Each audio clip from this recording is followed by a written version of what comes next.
Hi guys, hello po, nandito po tayo ngayon sa Imus Palengke, mamimalengke po tayo ihahanda po natin para po dun sa mga makikipag lamay po mamaya at saka para po sa libing bukas po na alauna po ng hapon. Ngayon po na dito sa palengke, nakakatuwa po kasi nakadaan po ako dito ng pet shop sa may pag naghihintay ko sa aking anak. I-share ko po sa inyo yung itsura po ng ating pong mga hamster. Akala ko po patay at saka akala ko pusa. Ito po, nakakita nito. Ito po pala ay mga hamster. At natutulog lang, tingnan niyo po. Ang cute. Ayan po, tingnan niyo po. Hoy, tawag ka na Ernie! Akala ko po yan patay, hindi po pala. Ayun Ayan po, para po siyang mga patay.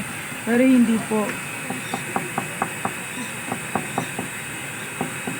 Buhay po siya. Hindi sa patay, kuya. Ayaw eh, oh. Tulog niya lang yan. Akala ko patay kasi sabi ko, gumanahan yung pala, buhay. Sadya lang pala silang nabaon ng ganyan sa ano na po.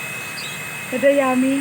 Ayun po, oh, mga kaibigan na yung may mga bululit yan ako. Tuwan-tuwa po yun sa cute po nitong mga hamster. Akala ko nga kanina pusa na maliliit. Hamster po pala. Oh, ayan, buhay po. Ito, hindi talaga gumagalaw, kuya, oh. No. Ay, oo, buhay. Ala, ang galing. Ayan po, oh. Akala ko po patay eh. Yung kamay po, ginalaw at saka yung paa. Ito nga eh, nakabaw na. Opo, ang galing. Ayun.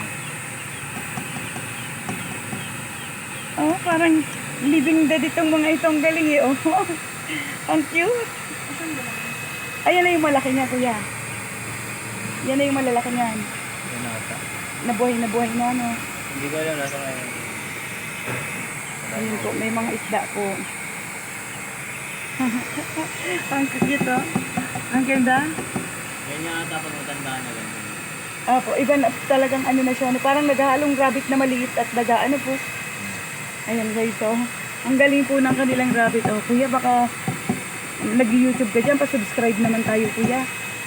Mom and Sons at YouTube po.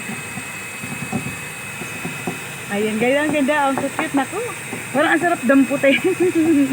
At patakbuhin. Sige po, kami po yung mamimili muna. Salamat. Ayan po ulit guys. Oh, nainom ang cute, oh. Nainom ng tubig. Ang cute, uminom ng tubig. Ang galing eh, oh. Oh, nagagawa na sila sa pag-inom. Ang galing.